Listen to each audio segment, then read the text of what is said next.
억만장자가 가난한 가정부에게 함정을 파놨다. 아무도 안 볼 땐 당신의 정직함이 어디까지 가는지 보자고. 열려있는 금고, 가득한 현금, 완벽한 유혹이었다. 밀린 고지서, 병든 딸. 유혹은 참기 어려웠다. 하지만 그녀의 선택은 그를 말문이 막히게 만들었다. 아무도 이런 결말은 예상하지 못했다. 사랑하는 구독자 여러분, 지금 어느 도시에서 보고 계신가요? 댓글로 알려주세요. 함께 소통해요. 칼바람이 불던 경상북도의 늦가을, 구례마을 언덕 위에 자리한 최상급 한옥 저택은 마을 사람들 사이에서 외로운 왕의 궁전이라 불렸다. 박태성은 3년 전 아내 윤미라가 남해안 고속도로에서 빗길에 미끄러져 세상을 떠난 그날부터 이 넓은 저택에서 자신의 그림자만을 벗삼아 살고 있었다. 그의 60년 인생은 이제 단 하나의 감정, 불신으로 요약되었다. 사람은 누구나 대가를 바라기 마련이지 진심이란 건 이 세상에 존재하지 않아. 태성은 매일 아침 같은 시간에 눈을 떴다. 오전 5시 30분, 어둠이 차에 가시지 않은 새벽. 그는 잠옷 위에 두터운 양모 가디건을 걸치고 너른 대청마루로 나와 홀로 도자기 찻잔에 쓴 녹차를 마셨다. 은행나무 낙엽이 마당에 수북이 쌓여도 치우지 않았다. 미라가 살아있을 때는 매일 같이 함께 나와 낙엽을 쓸며 웃음꽃을 피웠는데 이제는 그 낙엽조차 밟기 싫었다. 무슨 의미가 있나? 다 부질없는 짓이지. 70년대 섬유 산업으로 시작해 무역, 건설로 확장한 박태성 그룹의 회장으로서 그는 평생 숫자와 계약서를 통해 세상을 읽어왔다. 사람의 마음은 변하지만 숫자는 거짓말하지 않는다고 믿었다. 아내의 장례식 이후 그는 30년 넘게 함께한 집사 김영호를 시작으로 모든 오래된 직원들을 하나둘 내보냈다. 20년간 태성의 식사를 책임지던 요리사 이씨 할머니, 17년간 정원을 가꾸던 박씨 노인, 심지어 미라의 조카딸까지 의심은 전염병처럼 그의 영혼을 잠식했다. 태성의 왼쪽 눈가에 깊게 파인 주름은 의심할 때마다 경련처럼 떨렸다. 사람들은 그것을 회장님의 거짓말 탐지기라고 불렀다. 그는 이제 계약서 하나, 영수증 한 장까지 모두 3번씩 확인했다. 저택 구석구석에는 최첨단 CCTV가 설치되었고 모든 직원의 동선은 그의 태블릿으로 실시간 확인됐다. 사람의 마음은 가장 깊은 바다보다 더 깊고 가장 높은 산보다 더 험준하지. 누구도 믿지 마라. 홍소연의 등장은 예상치 못했던 변수였다. 전문 가사 도우미 소개소에서 보내온 그녀는 40 중반의 단정한 여성으로 첫날부터 묵묵히 자신의 일을 해나갔다. 그녀의 손길이 닿은 곳은 마치 오랜 병이 치유되듯 생기를 되찾았다. 창가에 먼지 한 톨 없이 닦아내는 정성, 바닥에 나무결을 살리는 윤기, 심지어 오래된 백자 항아리의 금까지 조심스레 닦아내는 모습에서 태성은 이상한 감정을 느꼈다. 소연에게는 뭔가 다른 점이 있었다. 그녀의 침묵은 두려움이나 복종에서 비롯된 것이 아니었다. 그것은 마치 깊은 산사의 스님이 가진 평온함과도 같았다. 그녀가 유리창을 닦을 때면 자연스레 허밍을 흥얼거리는데 그 낮고 부드러운 목소리가 텅 빈 저택에 따스함을 불어넣었다. 태성은 자신도 모르게 그 소리에 귀를 기울이곤 했다. 이상해. 너무 완벽해. 뭔가 숨기고 있는 게 분명해. 가을비가 창가를 두드리는 어느 밤, 태성은 소연이 돌아간 빈 저택에서 그녀의 인사청문회 서류를 3번째로 검토했다. 완벽한 이력, 흠잡을 데 없는 추천서. 하지만 그의 왼쪽 눈가 주름은 여전히 경련처럼 떨렸다. 무언가 놓치고 있다. 전통 한정식 음식점 구례가게 VIP 룸에서 벌어진 가족 모임은 겉으로는 평화롭게 보였다. 하지만 그 화려한 반상 아래에는 날카로운 칼날이 숨겨져 있었다. 태성의 조카 박진우는 한양대 법대를 수석으로 졸업하고 서울 강남의 대형 로펌에서 승승장구하는 40대 중반의 변호사였다. 그는 삼촌의 재산을 차지하기 위해 15년째 물밑 작업을 해오고 있었다. 장어 좀 드셔보세요, 삼촌. 충청도에서 특별히 공수한 겁니다. 요즘 몸이 많이 피곤해 보이세요. 진우는 젓가락으로 정성스레 잔 거 한 점을 들어 태성의 접시에 올려놓았다. 그의 미소는 완벽했다. 서울대 의대를 나온 아내와 SKY 대학에 다니는 2 자녀, 강남 펜트하우스까지 그는 성공한 삶의 표본이었다. 하지만 그 화려한 삶은 태성의 재정적 지원이 없었다면 불가능했다. 진우의 로펌은 태성그룹의 법률 자문을 전담했고 그의 펜트하우스도 태성이 선물한 것이었다. 고맙네. 태성은 짧게 대답했다. 그의 날카로운 눈은 진우의 얼굴에 나타난 미세한 표정 변화도 놓치지 않았다. 참 삼촌, 그 새로 오신 가정부에 대해 알아봤습니다. 진우의 목소리가 한 옥타브 낮아졌다. 회의실에서 상대방을 압박할 때 쓰는 톤이었다. 주변에 앉은 다른 친척들도 귀를 기울였다. 이것이 진우의 전략이었다. 공개적인 자리에서 태성을 조종하는 것. 모두가 지켜보는 앞에서는 태성도 너무 노골적으로 반발할 수 없다는 것을 알았기 때문이다. 홍소연 씨 말이냐? 태성의 왼쪽 눈가가 살짝 경련했다. 네, 그분이요. 이력서는 깨끗하지만. 진우는 술잔을 천천히 들어 한 모금 마셨다. 침묵의 무게를 이용하는 법을 아는 사람이었다. 가끔은 너무 깨끗한 것도 의심스러울 수 있죠. 특히 그녀처럼 단신으로 어린 딸을 키우는 처지라면. 태성은 아무 말도 하지 않았다. 하지만 그의 단단한 주름진 손이 테이블 위에서 미세하게 떨리고 있었다. 아이가 있다고? 태성이 물었다. 네, 다현이라고. 11살. 특수교육이 필요한 아이라고 하더군요. 진우의 목소리에는 위장된 걱정이 담겨 있었다. 그런 상황에서 어머니가 무슨 일이든 하지 않겠습니까? 특히 삼촌처럼 너그러운 고용주를 만났다면. 나는 너그럽지 않아. 태성의 목소리는 차가웠다. 물론 그렇죠. 삼촌은 항상 현명하시니까요. 진우가 부드럽게 웃었다. 다만 요즘 같은 세상에 성실한 사람 찾기가 하늘의 별 따기라는 말씀을 드리고 싶었을 뿐입니다. 특히 그녀처럼 절박한 사람들은 더더욱요. 저녁 식사가 끝나고 태성은 혼자 차를 몰고 구례로 돌아왔다. 비가 내리기 시작했다. 와이퍼가 쉴 새 없이 움직이는 가운데 진우의 말이 그의 머릿속에서 메아리 쳤다. 특히 그녀처럼 절박한 사람들은. 태성은 갑자기 차를 길가에 세웠다. 포구가 앞 유리창을 강타했다. 그는 핸드폰을 꺼내 소연의 이력서 사진을 다시 한번 들여다보았다. 단정하게 빗어 넘긴 머리, 공손하지만 단호한 눈빛. 그녀의 어깨 위로 어린 소녀의 그림자가 어른거리는 것 같았다. 모든 어머니는 자식을 위해 어떤 일도 한다. 태성의 왼쪽 눈가 주름이 경련처럼 떨렸다. 그는 핸드폰을 내려놓고 창밖으로 시선을 돌렸다. 폭우 속에서 멀리 도시의 불빛이 흐릿하게 빛나고 있었다. 그는 운전대를 강하게 쥐었다. 의심의 씨앗이 이미 깊이 뿌리내리고 있었다. 태성은 중간 결정을 내리는 사람이 아니었다. 60년 인생에서 그를 억만장자로 만든 것은 바로 이 단호함이었다. 무언가 잘못되었다면 반드시 밝혀내야 했다. 그리고 아무 문제가 없다면 더할 나위 없이 좋은 일이었다. 하지만 그가 진실을 밝혀내기 위해 선택한 방법은 그 집의 분위기와 그의 삶을 영원히 바꿔놓을 것이었다. 반드시 알아야 해. 그녀가 진짜 누구인지. 경주 도자기 시장에서 구입한 청자 찻잔이 태성의 거친 손에 들려 있었다. 찻잔의 푸른빛이 새벽빛에 반사되어 그의 주름진 얼굴을 비추었다. 그는 창밖으로 내다보았다. 오래된 소나무 가지 사이로 비치는 새벽 햇살이 눈부셨다.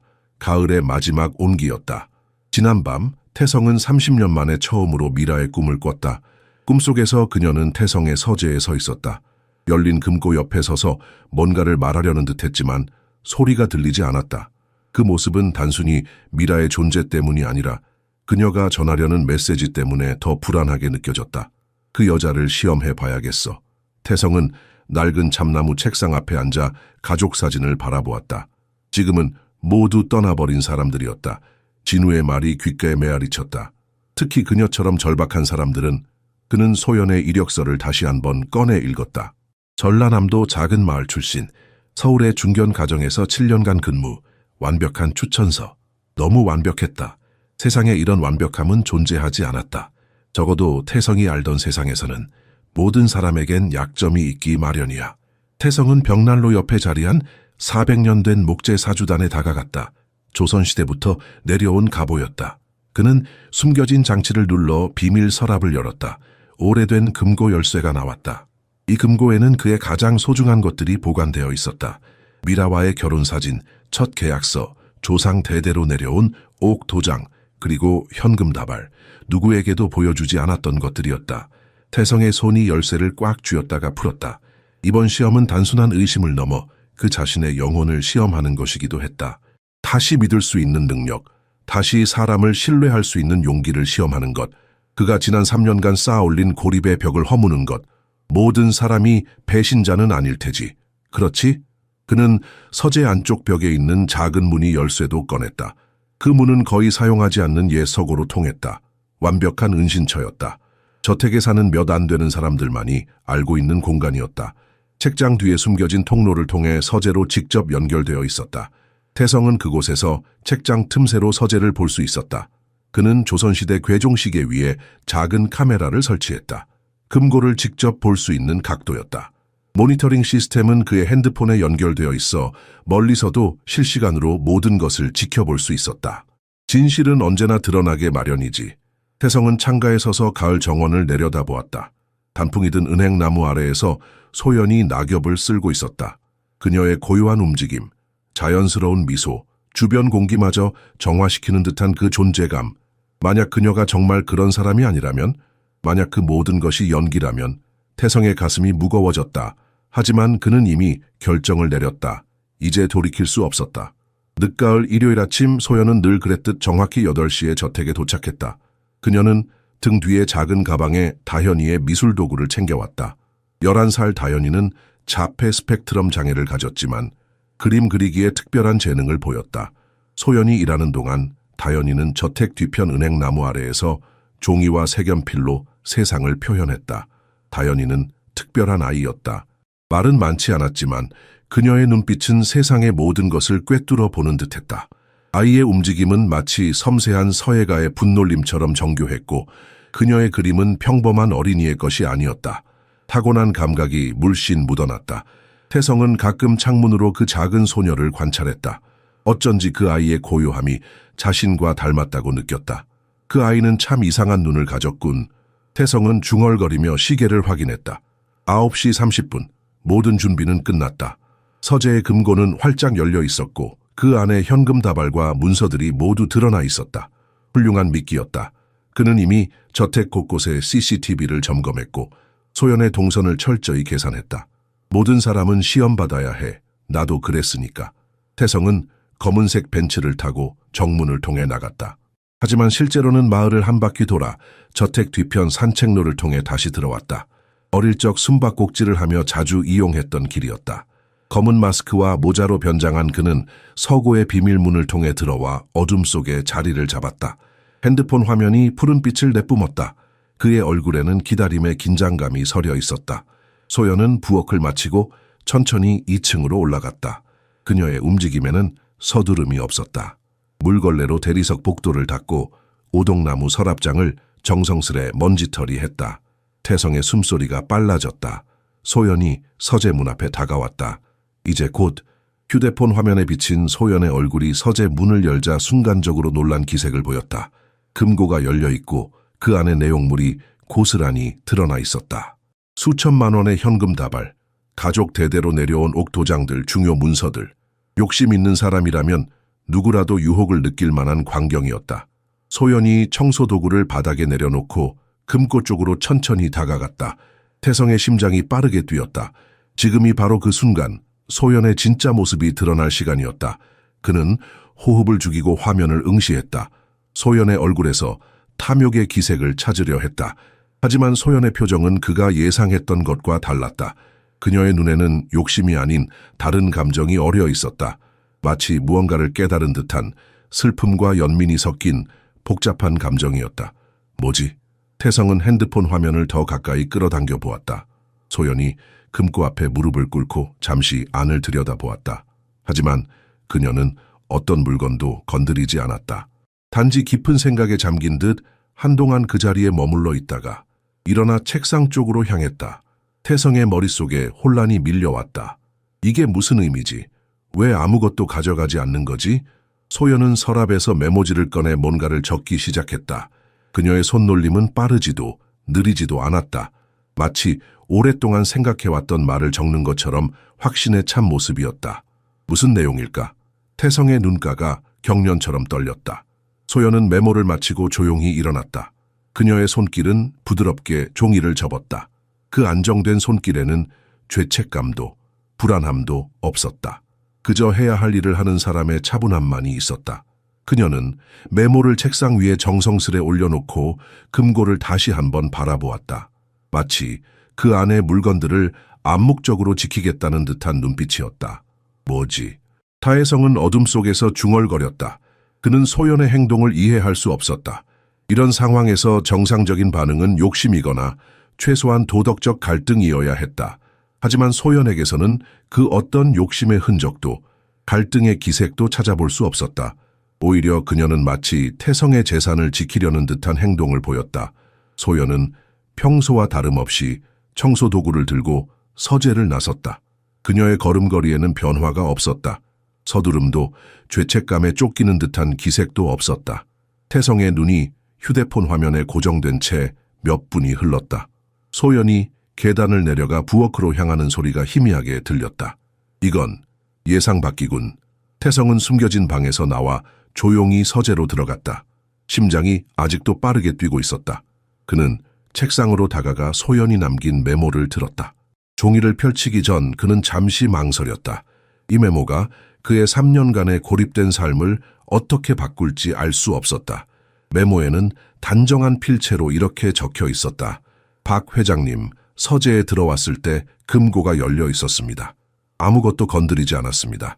필요하시다면 확인하실 수 있도록 보이는 금액을 적어두었습니다. 존경을 담아 홍소연 드림. 태성은 메모를 여러 번 읽었다. 단순한 문장이었지만 그 속에 담긴 의미는 깊었다. 종이는 깨끗했고 글씨는 흔들림 없이 또렷했다. 이건 연기가 아니었다. 소연의 진심이 느껴졌다.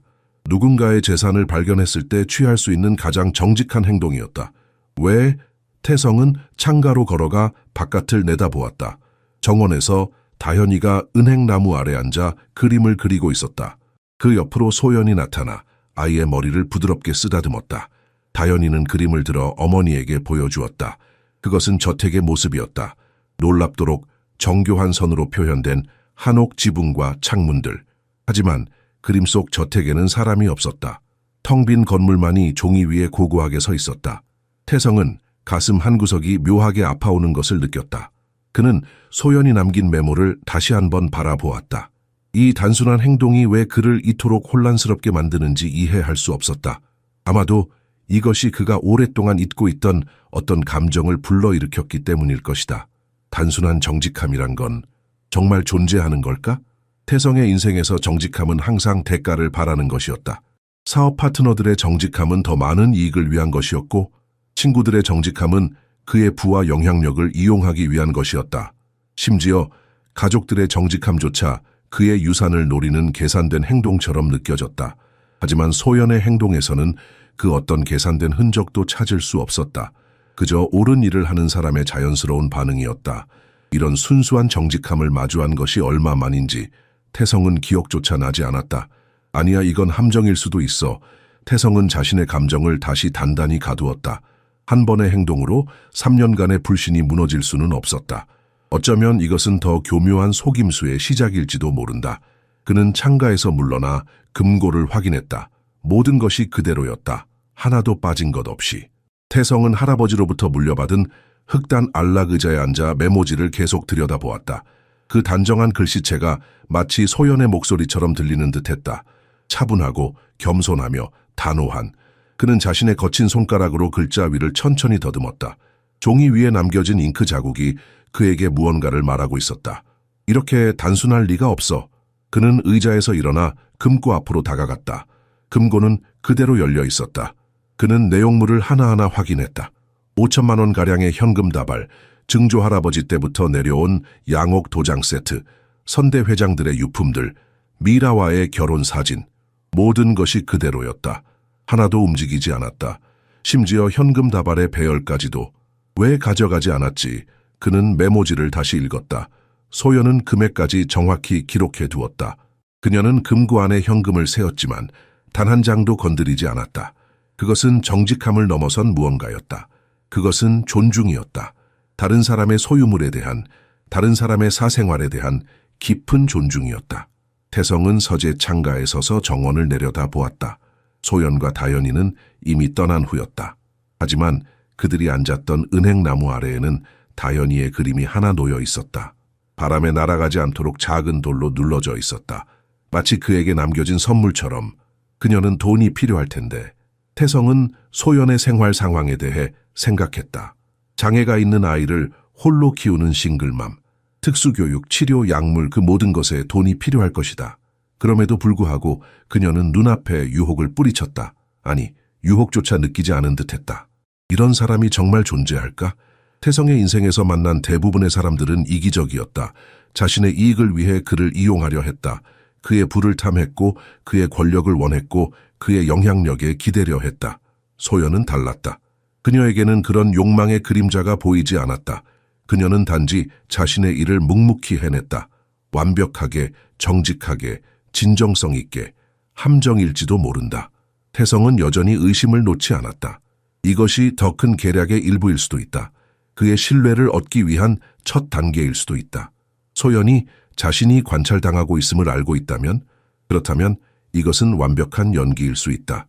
신뢰를 쌓기 위한 계산된 행동일 수 있다. 하지만 그의 마음 깊은 곳에서는 다른 목소리가 들렸다. 그것은 오랫동안 침묵해온 양심의 소리였다. 어쩌면 소연은 정말로 순수한 사람일지도 모른다. 어쩌면 세상에는 아직 정직한 사람들이 남아있을지도 모른다. 태성은 메모지를 조심스럽게 서랍에 넣었다. 그것은 단순한 종이 조각이 아니었다. 그것은 그가 오랫동안 믿기를 거부했던 인간성에 대한 증거였다. 그는 창가로 돌아가 정원을 바라보았다. 가을의 마지막 햇살이 낙엽 위에 금빛 그림자를 드리우고 있었다. 내일 다시 시험해봐야겠어. 그는 결심했다. 한 번의 행동으로는 충분하지 않았다. 그는 더 확실한 증거가 필요했다. 소연이 정말로 그가 생각하기 시작한 그런 사람인지 아니면 그저 교묘한 속임수의 대가인지 확인해야 했다. 그의 마음은 이미 다음 시험을 계획하고 있었다. 밤이 깊어갔다. 태성은 서재에서 나와 저택의 텅 빈 복도를 천천히 걸었다. 발걸음 소리가 고요한 공간에 울려 퍼졌다. 그는 오랜만에 2층 다다미 방으로 향했다. 미라가 살아있을 때 그들이 함께 차를 마시던 공간이었다. 문을 열자 달빛이 창호지 창을 통해 스며들고 있었다. 방 안은 3년 동안 손길이 닿지 않은 듯 정갈했다. 여기도 소연이 청소했겠지. 태성은 방석에 앉아 달빛을 바라보았다. 소연의 행동이 그의 마음에 이상한 파문을 일으키고 있었다. 오랫동안 불신의 갑옷을 입고 살아왔던 그에게 순수한 정직함을 마주하는 것은 낯설고 혼란스러운 경험이었다. 그것은 마치 오래된 상처를 헤집는 것 같았다. 사람을 다시 믿는다는 것은 그는 말을 잇지 못했다. 사업가로서 그는 항상 철저하게 계산했다. 감정이 아닌 숫자에 의존했다. 사람의 말보다 계약서를 신뢰했다. 그리고 그것이 그를 성공으로 이끌었다. 하지만 동시에 그것은 그를 고립시켰다. 미라가 떠난 후 그 고립은 더욱 깊어졌다. 내가 잘못된 사람을 시험한 걸까? 태성은 달빛 아래 자신의 주름진 손을 바라보았다. 그 손에는 수십 년간의 노력과 성공, 그리고 상실의 흔적이 새겨져 있었다.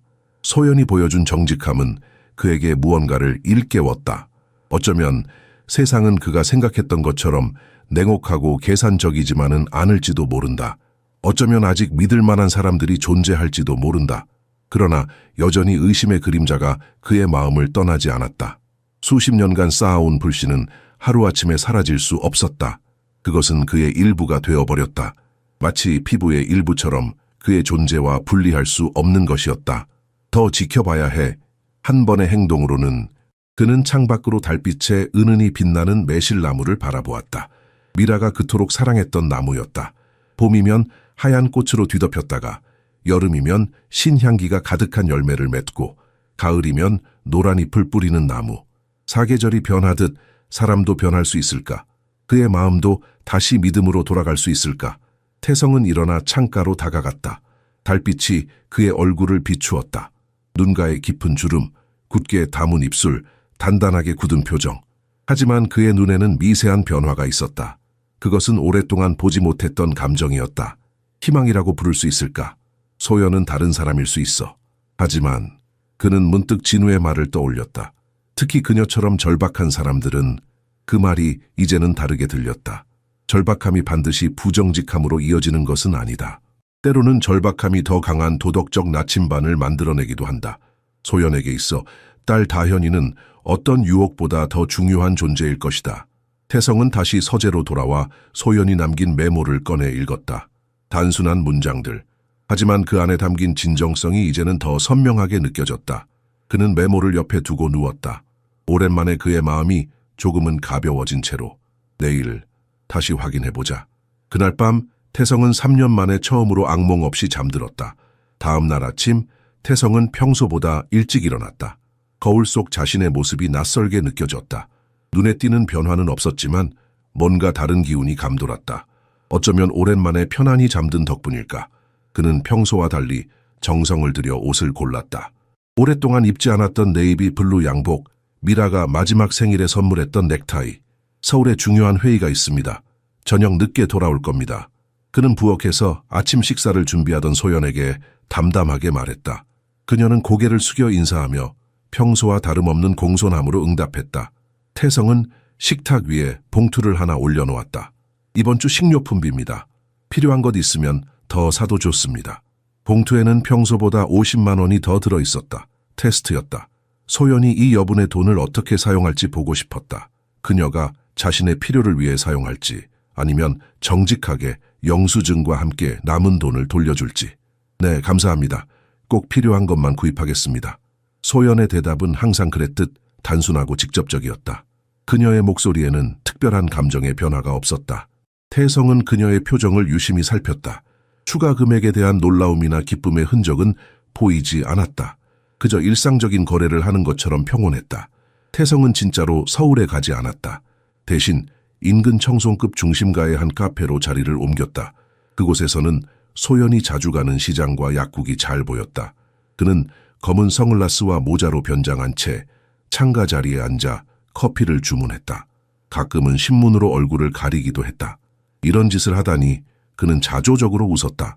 한때 대기업의 회장이었던 자신이 이제는 자기 집 가정부를 미행하고 있다니. 하지만 그에게는 확실한 답이 필요했다.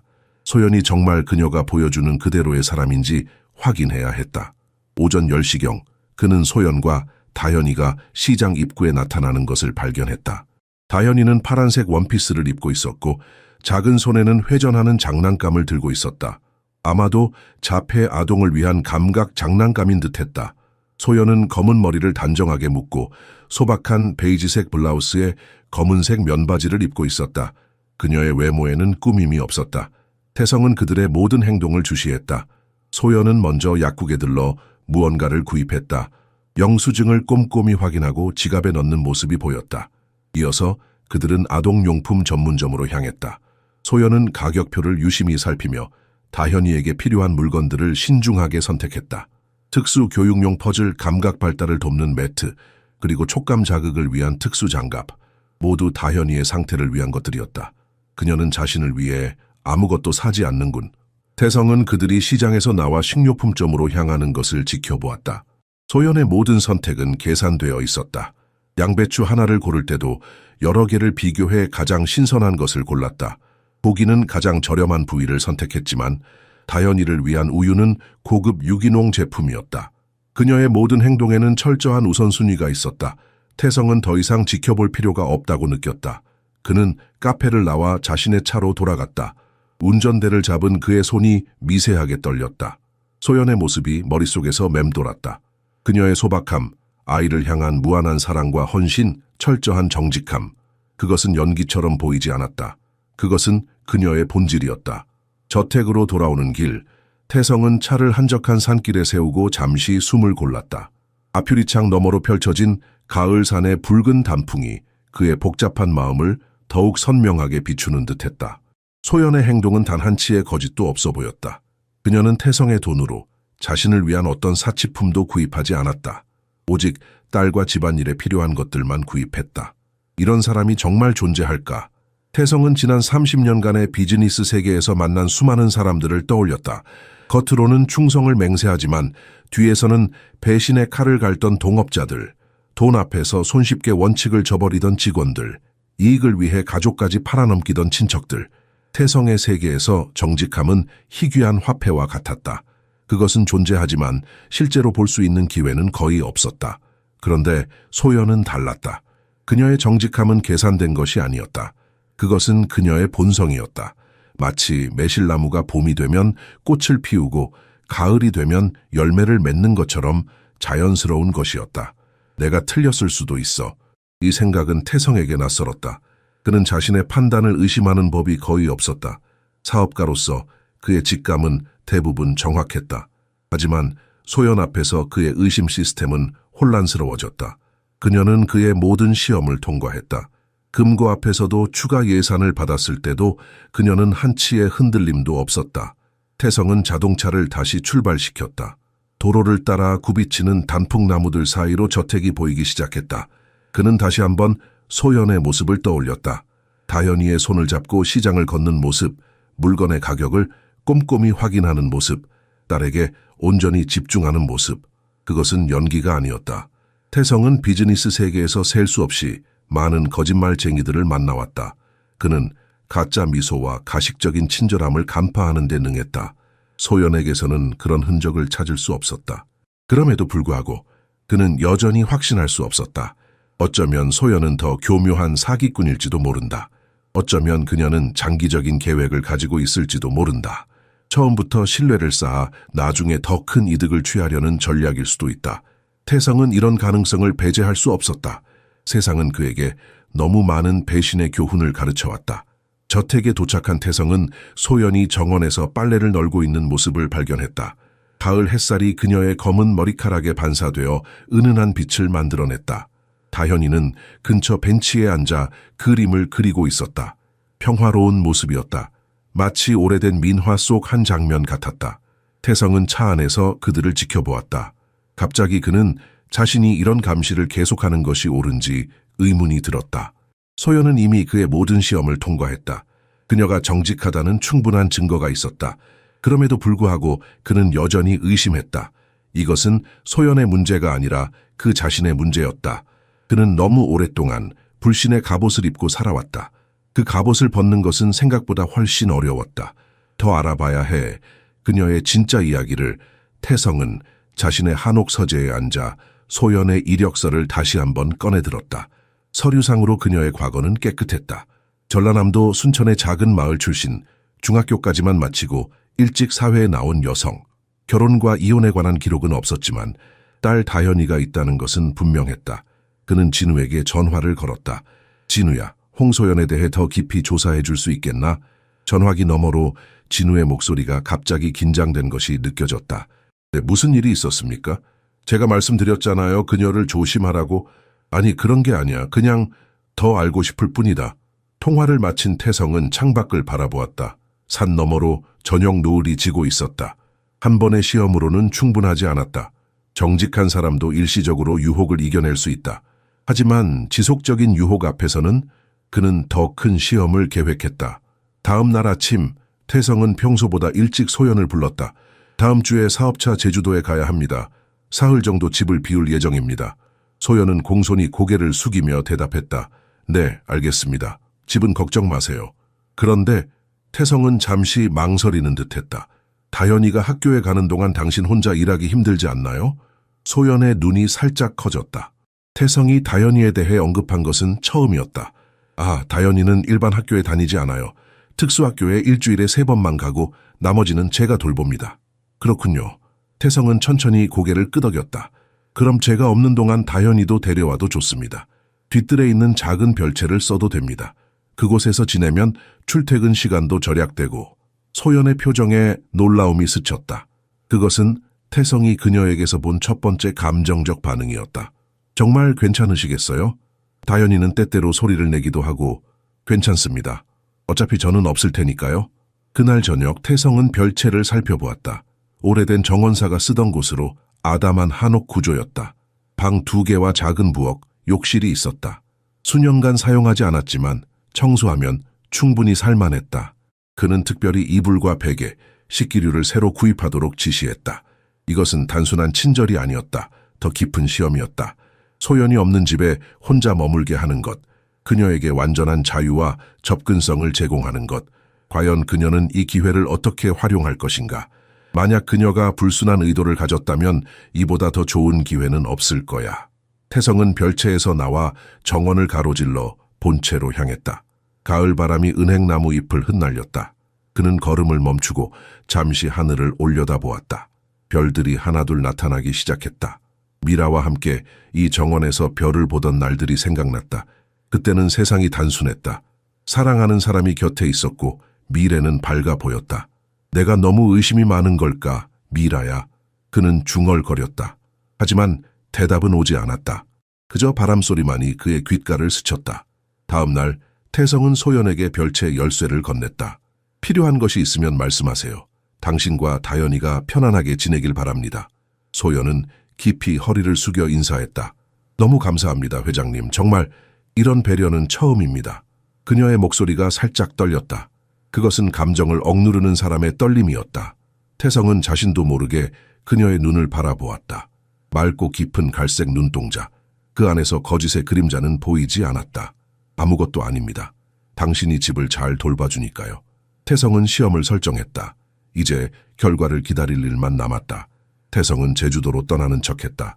검은색 캐리어에 필요한 옷가지를 챙겨놓고 비서에게 공항으로 데려다 달라고 요청했다. 하지만 공항에 도착한 그는 비행기에 오르지 않았다. 대신 렌터카를 빌려 구례 외곽의 작은 펜션으로 향했다. 산 중턱에 자리한 이 펜션은 저택과 마을이 한눈에 내려다 보이는 곳이었다. 3일 동안 머물 예정입니다. 그는 펜션 주인에게 말했다. 객실은 소박했지만 전망이 좋았다. 나무 데크에 앉으면 저 멀리 자신의 저택이 보였다. 태성은 고성능 망원경을 꺼내 설치했다. 이것은 사냥을 위해 구입했던 것이지만 지금은 다른 용도로 사용될 예정이었다. 첫째 날 그는 소연과 다현이가 별채로 이사하는 모습을 지켜보았다. 그들의 짐은 놀라울 정도로 적었다. 작은 여행 가방 하나와 다현이의 그림 도구가 전부였다. 소연은 다현이를 먼저 별채에 안착시킨 후 본체로 돌아가 평소처럼 청소를 시작했다. 그녀의 일상은 변함이 없었다. 오전에는 본체 청소, 오후에는 정원 가꾸기와 빨래. 저녁이 되어서야 그녀는 다현이가 있는 별채로 돌아갔다. 아직은 평범해 보이는군. 둘째 날 아침, 태성은 일찍부터 관찰을 시작했다. 소연은 평소보다 이른 시간에 일어나 별채 앞 작은 마당에서 요가 같은 동작을 하고 있었다. 그것은 요가보다 더 정적인 마치 명상과 동작이 결합된 듯한 움직임이었다. 태성은 나중에 그것이 국선도라는 한국 전통 수련법임을 알게 되었다. 다현이는 어머니 옆에 앉아 색연필로 그림을 그리고 있었다. 아침 햇살이 두 사람을 비추는 모습이 마치 한 폭의 그림 같았다.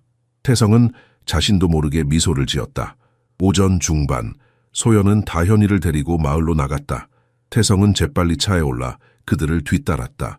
충분한 거리를 유지하며 그들의 행선지를 살폈다. 소연과 다현이는 마을 도서관으로 향했다. 다현이가 특수교육 프로그램에 참여하는 동안 소연은 옆에서 책을 읽고 있었다. 이게 그녀의 비밀인가? 태성은 도서관 밖에서 그들을 지켜보았다. 소연이 읽고 있는 책은 자폐 아동 교육에 관한 전문 서적이었다. 그녀는 중간중간 메모를 하며 진지하게 공부하고 있었다. 학력이 높지 않은 그녀가 이토록 열심히 공부하는 모습은 의외였다. 오후 그들은 다시 저택으로 돌아왔다. 소연은 평소처럼 집안일을 했고 다현이는 별채 앞에서 그림을 그렸다. 저녁에는 소연이 직접 만든 음식을 가지고 별채로 들어갔다. 셋째 날 태성은 관찰 범위를 넓혔다. 그는 마을 사람들에게 소연에 대해 물어보기 시작했다. 홍소연 씨요? 그분은 참 대단한 어머니예요. 다현이를 위해 무슨 일이든 하죠. 식료품점 주인의 말이었다. 아이가 처음 진단받았을 때 모든 것을 포기하고 특수교육을 공부했다고 하더군요. 대학도 못 나왔지만 의사보다 더 많이 아는 것 같아요. 태성은 다른 사람들에게도 물었다. 약국 주인, 옷가게 아주머니, 심지어 마을 이장까지. 모두가 비슷한 이야기를 했다. 소연은 성실하고 헌신적인 어머니였다. 돈이 부족해도 다현이에게는 최고의 것을 제공하려 노력했다. 빚을 진 적도 없고 남에게 피해를 준 적도 없었다. 어떻게 이런 사람이? 태성은 펜션으로 돌아와 침대에 누웠다. 천장을 바라보며 생각에 잠겼다. 그가 지금껏 만난 사람들 중에서 소연처럼 순수하고 헌신적인 사람은 없었다. 그녀의 삶은 완전히 투명했다. 숨길 것이 없는 사람, 계산이 없는 사람. 태성은 그런 사람이 존재할 수 있다는 것을 믿기 어려웠다. 넷째 날 아침 태성은 펜션에서 나와 직접 저택으로 돌아가기로 결심했다. 더 이상의 관찰은 의미가 없다고 느꼈다. 그는 갑작스럽게 일정이 변경되었다는 이유로 돌아왔다. 현관문을 열자 집 안은 놀랍도록 깨끗하고 정돈되어 있었다. 평소보다 더 깨끗했다. 마치 소연이 특별히 신경을 쓴 것처럼. 태성은 소연이 본체에서 청소하는 소리를 들었다. 그는 조용히 서재로 향했다. 책상 위에는 깔끔하게 정리된 서류들과 함께 소연이 남긴 메모가 있었다. 회장님께서 부재 중이신 동안의 지출 내역과 영수증입니다. 확인 부탁드립니다. 메모 옆에는 영수증들과 잔돈이 정확히 놓여 있었다. 그는 영수증들을 하나하나 살펴보았다. 모두 집안에 필요한 것들이었다. 세제, 화장지, 신선한 과일과 채소, 그리고 몇 가지 다현이를 위한 특수식품들. 모든 구매에는 이유가 있었고 낭비의 흔적은 찾을 수 없었다.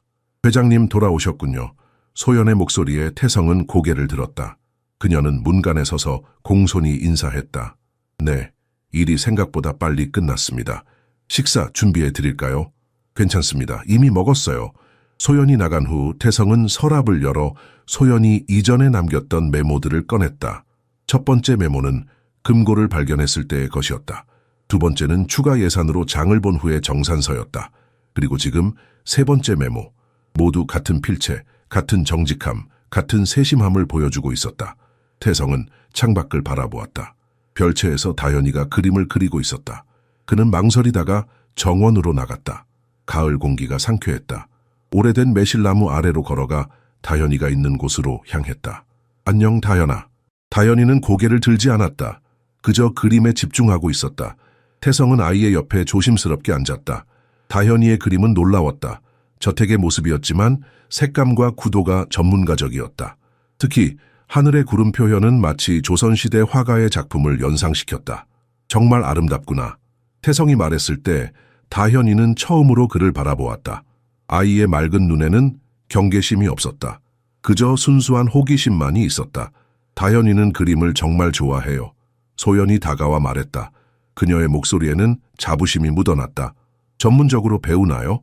네, 일주일에 한 번 특별한 미술 치료를 받아요. 선생님이 다현이에게 특별한 재능이 있다고 하셨어요. 태성은 고개를 끄덕였다.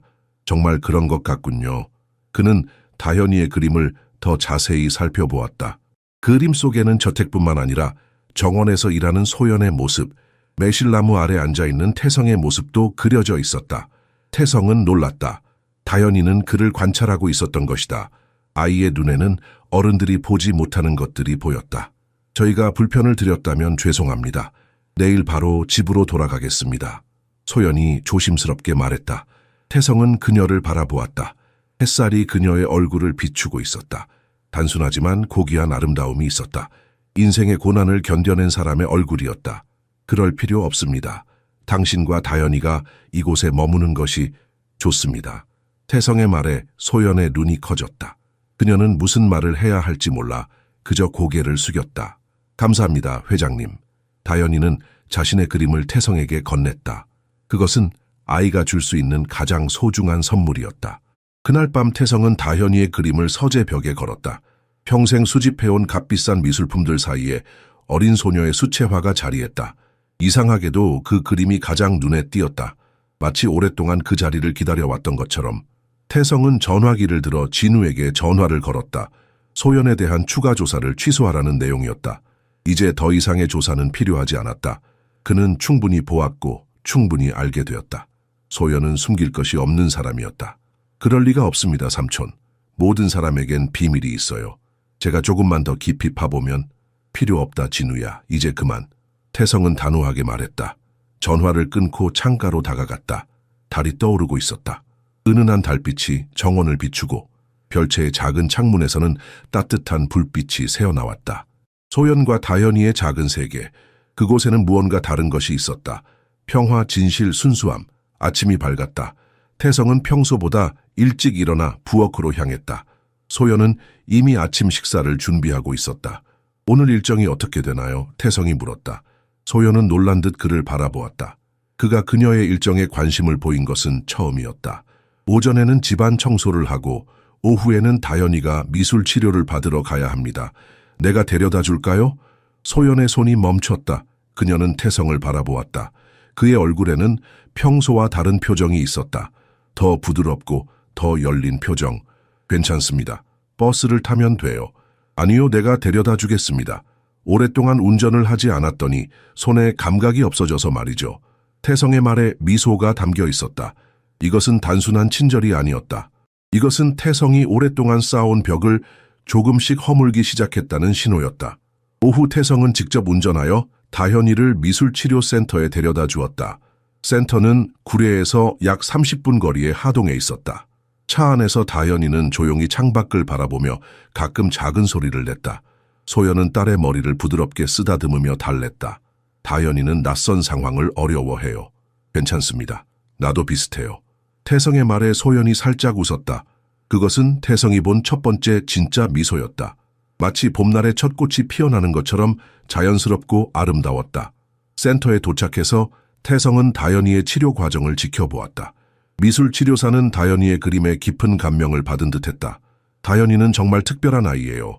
이런 공간 감각과 색채 감각은 타고나는 거죠. 태성은 고개를 끄덕였다. 제가 어렸을 때도 그림을 좋아했습니다. 하지만 아버지가 허락하지 않으셨죠. 기업가의 아들에게 예술은 사치라고 하셨어요. 소연은 놀란 듯 그를 바라보았다. 태성이 자신의 과거에 대해 말한 것은 처음이었다. 다현이는 정말 행운이네요. 그림을 그리는 것을 허락받아서. 네, 다현이의 재능을 키워주려고 노력하고 있어요. 비록 형편이 넉넉하진 않지만. 소연의 목소리에서 약간의 슬픔이 느껴졌다. 태성은 그녀를 바라보았다. 힘든 상황에서도 딸을 위해 최선을 다하는 어머니. 그의 가슴 속에서 뭔가가 움직였다. 하동에서 구례로 돌아오는 길, 다현이는 뒷좌석에서 잠이 들었다. 소연은 가끔 뒤를 돌아보며 딸의 상태를 확인했다. 태성은 조용히 운전에 집중했지만 그의 마음은 복잡했다. 지난 몇 주간의 경험이 그의 세계관을 흔들어 놓고 있었다. 괜찮으세요, 회장님? 좀 피곤해 보이시는데요. 소연의 조심스러운 물음에 태성은 미소를 지었다. 괜찮습니다. 요즘 생각할 것이 많아서 그렇습니다. 그들은 잠시 침묵 속에 산길을 달렸다. 가을의 마지막 단풍이 붉게 물든 산자락이 황홀했다. 태성은 오랫동안 이런 풍경의 아름다움을 느끼지 못했다는 것을 깨달았다. 미라가 떠난 후 그의 세계는 흑백으로 변해버렸다. 하지만 지금 색채가 서서히 돌아오고 있었다. 소연 씨, 실례가 안 된다면 다현이 아버지는 어떻게 되셨나요? 질문이 입 밖으로 나오자마자 태성은 후회했다. 너무 사적인 질문이었다. 하지만 소연은 평온하게 대답했다. 다현이 아버지는 다현이가 자폐 진단을 받았을 때 우리를 떠났어요. 감당할 수 없다고 했죠. 그녀의 목소리에는 원망보다는 담담함이 묻어 있었다. 마치 오래전에 이미 받아들이고 화해한 사실을 말하는 것처럼. 죄송합니다. 불편한 질문을 해서. 아니에요, 괜찮습니다. 그건 이제 저희의 일부가 되었으니까요. 사람들이 항상 묻는 질문이기도 하고요. 태성은 핸들을 꽉 쥐었다. 가족을 버리고 떠나는 남자. 그것은 이해할 수 없는 행동이었다. 그러나 동시에 그는 자신도 미라가 떠난 후 비슷한 방식으로 세상으로부터 도망쳤다는 것을 깨달았다. 다현이는 특별한 아이입니다. 그런 아이를 둔 것은 축복이에요. 소연의 눈이 반짝였다. 네, 맞아요. 처음에는 이해하지 못했지만 이제는 알아요. 다현이는 세상을 다른 방식으로 보고 느끼고 표현해요. 그건 결점이 아니라 다른 종류의 아름다움이죠. 그들이 저택에 도착했을 때 해는 이미 산 너머로 지고 있었다. 태성은 잠든 다현이를 조심스럽게 안아 별채로 데려갔다. 아이의 가벼운 몸무게가 그의 팔에 느껴졌다. 소연이 문을 열어주자 그는 다현이를 작은 침대에 눕혔다. 감사합니다, 회장님. 소연이 속삭였다. 그들은 별채를 나와 정원으로 걸어갔다. 가을 저녁에 서늘한 공기가 상쾌했다. 소연 씨, 당신은 정말 놀라운 사람입니다. 태성의 말에 소연은 당황한 듯 고개를 숙였다. 아닙니다. 그저 제가 할 수 있는 일을 할 뿐이에요. 그게 바로 놀라운 점입니다. 많은 사람들이 할 수 있는 일조차 하지 않으니까요. 태성은 자신의 말이 진심에서 우러나온 것임을 깨달았다. 그는 소연에게서 진정한 용기와 헌신을 보았다. 그것은 화려한 말이나 거창한 행동이 아니라 매일의 작은 선택들 속에서 드러나는 진실된 삶의 태도였다. 그럼에도 불구하고 깊은 곳에서 여전히 의심의 목소리가 들렸다. 평생 동안 쌓아온 불신은 쉽게 사라지지 않았다. 마치 오래된 상처가 때때로 아프게 쑤시는 것처럼 의심도 그의 마음을 찌르곤 했다. 소연 씨, 내일 시간이 된다면 같이 저녁 식사를 할 수 있을까요? 다현이와 함께요. 그의 제안에 소연은 놀란 듯 고개를 들었다. 그녀의 눈에는 혼란과 기쁨이 교차했다. 네, 좋습니다. 다현이도 좋아할 거예요. 아침 햇살이 한옥의 창호지 문을 통해 부드럽게 새으며 들었다. 태성은 평소보다 일찍 일어나 한복 대신 평상복으로 갈아입었다. 오랫동안 입지 않았던 캐주얼한 니트 스웨터와 면바지였다. 거울 속 자신의 모습이 낯설었다. 한결 부드러워 보였다. 주름진 얼굴 위로 오랜만에 편안한 표정이 떠올랐다. 이런 모습이었나. 그는 정원으로 나가 산책을 시작했다. 아침 이슬이 맺힌 풀잎이 그의 구두에 젖었다. 별채 근처를 지나자 소연이 마당에서 국선도를 수련하는 모습이 보였다. 그녀의 움직임은 우아하고 힘이 넘쳤다. 마치 대지와 하나가 된 듯한 평온함이 느껴졌다. 태성은 잠시 그녀를 지켜보다가 대청마루로 돌아와 차를 마셨다. 오늘은 특별한 날이었다. 저녁에 소연과 다현이를 본체 식당으로 초대했기 때문이다. 30년 넘게 경영했던 회사의 중요한 계약보다 더 긴장되는 저녁 식사였다. 왜 이렇게 불안한 거지? 그는 중얼거렸다. 핸드폰이 울렸다. 진우였다. 삼촌, 그 가정부에 대한 조사 결과가 나왔습니다. 태성의 눈썹이 찌푸려졌다. 내가 취소하라고 했잖나. 네, 하지만 이미 진행 중이었던 부분이 있어서 삼촌이 알아야 할 것 같아서요. 태성은 깊은 한숨을 내쉬었다. 뭔데? 그 여자 홍소연 씨. 다현이가 그녀의 친딸이 아닙니다. 태성은 움직임을 멈췄다. 무슨 말이야? 다현이는 그녀의 언니 딸입니다. 언니가 5년 전 교통사고로 사망한 후 소연 씨가 다현이를 입양했어요. 법적으로는 그녀의 딸이 맞지만 혈연 관계는 아니라는 거죠. 태성은 창밖을 바라보았다. 소연이 다현이를 안고 정원을 거닐고 있었다. 그들의 모습은 너무나 자연스러웠다. 누가 봐도 모녀라고 생각할 만큼. 그래서 뭐, 삼촌, 이해 안 하세요? 그녀가 숨기고 있는 게 있다는 거예요. 자신의 딸이 아닌데 그렇다고 말하지 않았잖아요. 뭔가 수상한, 그만해, 진우야. 태성의 목소리는 차가웠다. 그건 숨김이 아니야. 그저 말할 필요가 없었던 거지. 다현이는 법적으로도 정신적으로도 그녀의 딸이야. 혈연이 뭐가 중요해? 전화를 끄는 태성은 한동안 움직이지 않았다. 그의 마음속에는 새로운 감정이 일고 있었다. 존경, 감동, 그리고 무언가 더 깊은 감정. 소연은 자신의 언니가 남긴 자폐 아이를 데려와 온 마음을 다해 키우고 있었다. 그것은 단순한 의무감을 넘어선 사랑이었다. 오후 태성은 주방으로 내려갔다. 요리사에게 특별한 저녁 식사를 준비하도록 지시했다. 다현이가 좋아할 만한 음식들도 포함시켰다. 평소에는 신경 쓰지 않던 디테일에 집중했다. 테이블 세팅, 음악, 조명까지 모든 것이 완벽해야 했다. 회장님, 꽃은 어떤 걸로 준비할까요? 요리사가 물었다. 매화가 있나? 아직 이르지만 온실에 조금 피어 있습니다. 그걸로 해요. 테이블 중앙에 놓아주세요. 저녁이 다가오자 태성의 마음은 더욱 복잡해졌다. 한편으로는 소연과 다현이와의 식사가 기대됐지만 다른 한편으로는 두려웠다. 이것은 단순한 식사가 아니었다. 이것은 그가 3년 동안 스스로를 가두었던 감정의 감옥에서 한 걸음 나오는 일이었다. 저녁 6시 태성은 한옥 본체의 큰 식당을 마지막으로 점검했다. 오랫동안 닫혀있던 공간이 다시 생명을 얻은 듯했다. 낮은 소반 위에는 정갈한 한식 반상이 차려졌다. 온실에서 가져온 매화 한 가지가 청자 화병에 꽂혀 있었다. 계절을 앞서 피어난 하얀 꽃잎이 은은한 조명 아래 빛났다. 회장님, 손님이 오셨습니다. 가정부의 안내로 소연과 다현이가 들어왔다. 소연은 평소와 달리 단정한 회색 원피스를 입고 있었고 다현이는 분홍색 저고리와 연보라색 치마에 아동용 한복을 입고 있었다. 태성은 그들을 보며 미소 지었다. 다현이의 한복은 분명 소연이 정성껏 준비한 것이었다. 어서 오세요. 앉으시죠. 소연은 긴장한 듯 허리를 숙여 인사하고 다현이의 손을 잡고 자리에 앉았다. 다현이는 평소와 달리 낯선 환경에 불안해하지 않았다. 오히려 호기심 어린 눈으로 주변을 살폈다. 특히 매화가지의 시선이 오래 머물렀다. 다현아, 매화가 예쁘니? 태성이 부드럽게 물었다. 다현이는 고개를 끄덕였다. 그것은 직접적인 소통이었다. 태성은 가슴이 따뜻해지는 것을 느꼈다.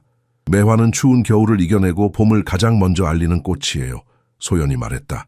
태성은 그 말에 깊은 의미를 느꼈다. 자신도 긴 겨울을 지나고 있는 것 같았다. 그리고 이제 서서히 봄이 오고 있었다. 저녁 식사가 시작되었다. 요리사가 준비한 구례 지역 특산물로 만든 한정식이었다. 다현이를 위한 특별 메뉴도 있었다. 아이가 좋아하는 밀가루 음식들을 모두 쌀가루로 대체한 것이었다. 소연은 놀란 눈으로 태성을 바라보았다. 다현이가 밀가루 알레르기가 있다는 걸 어떻게... 미술치료사에게 물어봤습니다. 다현이에 대해 더 알고 싶어서요. 식사 중간 다현이는 갑자기 자리에서 일어나 태성에게 다가왔다. 그리고 주머니에서 작은 종이를 꺼냈다. 접힌 종이를 펼치자 매화 그림이 나타났다. 방금 본 매화를 순식간에 그려낸 것이었다. 그림의 세밀함과 아름다움은 놀라웠다. 다현아, 이걸 나에게 주는 거니? 다현이는 고개를 끄덕였다. 소연은 놀란 눈빛으로 그들을 바라보았다. 다현이가 자신의 그림을 선물하는 것은 드문 일이었다. 정말 고맙구나. 태성의 목소리가 살짝 떨렸다. 그는 그림을 조심스럽게 접어 가슴 주머니에 넣었다. 그것은 단순한 종이 조각이 아니었다. 새로운 시작의 증표였다. 식사를 마치고 다현이는 피아노에 관심을 보였다. 오랫동안 사용되지 않았던 그랜드 피아노였다. 미라가 연주하던 것이었다. 피아노를 쳐도 될까요? 소연이 조심스럽게 물었다. 물론입니다. 오랫동안 아무도 사용하지 않았을 뿐이에요. 다현이는 피아노 앞에 앉아 놀랍게도 멜로디를 연주하기 시작했다. 정식으로 배운 적은 없었지만 어딘가에서 들었던 곡을 그대로 재현했다. 베토벤의 엘리제를 위하여였다. 서툴지만 순수한 연주였다. 태성은 그 모습을 바라보며 눈시울이 뜨거워지는 것을 느꼈다. 3년 만에 처음으로 이 집에 음악이 울려 퍼졌다. 미라가 사랑했던 피아노에서 다시 음악이 흘러나왔다. 소연 씨, 태성이 불렀다. 소연이 그를 바라보았다. 네, 회장님. 그동안 제가 당신을 시험했습니다. 소연의 눈이 커졌다. 태성은 모든 것을 털어놓았다. 금고를 일부러 열어둔 것, 추가 예산을 준 것, 심지어 제주도 출장도 거짓이었다는 것까지. 그는 자신의 불신과 의심에 대해 솔직하게 이야기했다. 소연은 잠시 침묵했다. 그녀의 표정은 읽기 어려웠다. 분노일까, 실망일까? 알고 있었어요. 그녀의 대답에 태성은 놀랐다. 눈치챘습니다. 하지만 이해해요. 회장님의 입장에서는 당연한 일이었을 거예요.